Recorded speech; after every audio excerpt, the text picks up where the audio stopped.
refurbishing this little garden house or garden shed or whatever you like to call it. It's a bit rough, roof leaks, floor's really uneven, and rodents can get in, so we want to seal them, the walls and things as well.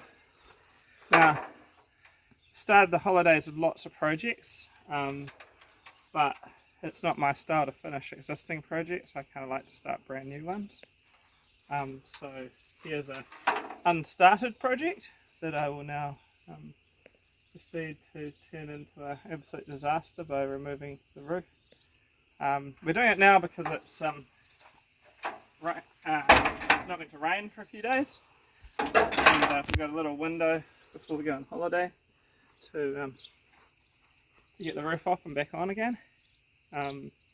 Our car that we can use to go and get new roofing iron is out of commission because it has a broken tyre, and yeah, so what a wonderful time to choose. I haven't got the tin yet to put on the roof.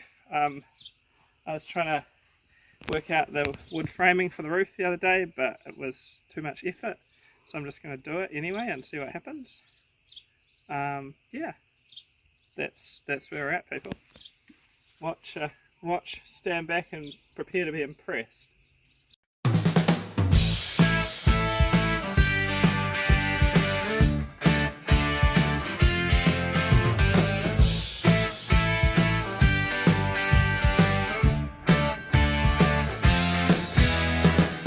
Richard plans to build a cabin, or maybe a sleep out.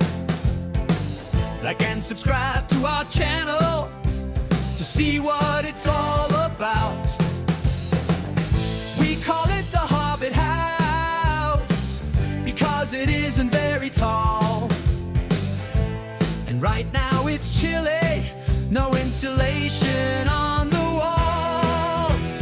There's bound to be problems that we don't expect. Richard has a history of unfinished projects. This channel will make sure his plans don't go unchecked, so keep coming back to see what happens next.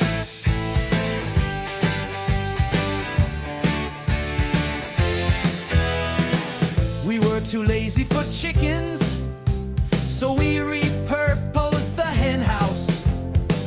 Now we're building a cabin where the chooks used to hang out. It's not glamping or a fancy Airbnb, but we're low budget and the timber came